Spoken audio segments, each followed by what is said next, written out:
I started having symptoms of this about 13 years ago. And I, who would ever thought that these weird things were connected? It's like my head started sweating really bad all the time, and I would have to stop what I was doing because I was just soaking wet, or I'd have to bring another shirt with me because my head and my hair were dripping wet, and I'd have to change my clothes.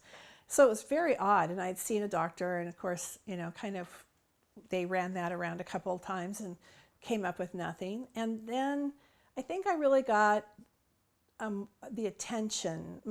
I started to realize that something was really wrong when I started falling down. So for a while, I would stand up and I'd get faint, and I'd fall down. I'd try to, as I was dizzy, try to bring myself to the ground so I didn't actually really fall. But I can remember a day when I was on the floor and couldn't get up, and my daughter, who's a nurse, drove in, and so I was pretending that I was picking something up from under the chair. And so when she walked in, I said, "Oh, hi. Oh, good, you're here because you can help me up. I just was picking up a toy that was under the chair," which is something that was there. And she just goes, "Mom, that's not true, is it?" And I said, "No, it's not. I really got faint and fell down." So 10 years it took for me to go to pretty much every doctor, any kind of doctor that you can think that has a specialty, that any special machine that they had that they could stick me in. I had all of it.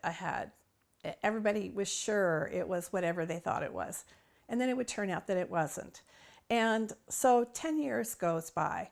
And finally, my doctor right here in my hometown said, "I'm going to send you to Seattle to a neurologist because I think that you might have something really, really, really bad." And so I knew at that point, going to Seattle, that you don't usually travel an hour to the big city to see a special doctor unless something's really wrong. And I saw him the first time and he didn't tell me anything. I had a DAT scan, and when I went into his office, Chuck and I went in, he said, "I'd like to bring in another neurologist." And so what I know for sure is that if two specialists walk into your room, you're in trouble, because then he wouldn't even look at me, and he let really her do all the talking at that point. And it pretty much boiled down to, well, you don't have Parkinson's disease. And of course, I hadn't even thought that it could be Parkinson's disease. And so I'm going, "Oh, thank God, that would be a terrible disease to have. I mean, can you imagine that? All that shaking, and it's like, what would that be like? Oh, I'm so glad I don't have it." And they said, "Well, you do have a form of Parkinsonism that's called atypical Parkinson's, and it's called Multiple Systems Atrophy. And it's a disease that affects the brain with proteins that are not folded correctly, that get gummed up. And a whole bunch of diseases are related to proteins misfolding in the brain. But I won the mother lode and was given a very short amount of time to live with that diagnosis. So I started drawing. And so here are some of my kind of more recent things that I'm drawing. I'm kind of in a different phase right now. But I sit in bed and get the paper out. I do 3 sizes so I don't get mixed up. And I've got a whole series of things that I can use to make circles. So like really, professional circles, that's what I'm using. I think this came in some kind of packing thing. And this is, I sold this for my daughter who bakes wedding cakes, and it's a stand for part of a thing, but it was like exactly the right size circle. So I sold that. And I have some of these, but I have a tendency to move towards this one that's so old that it's given out. So I'm worried because I might have to replace it. But it does have a great, I thought I had a quote on it. Is this one? Yeah, I was watching the television and a speech, and there was a a senator giving a talk, and one of the things that he said in his speech was, gratitude is our gravity. And I thought that that was so brilliant, and that gratitude is my gravity too. It's what keeps me on the planet, keeps me centered, and keeps me here.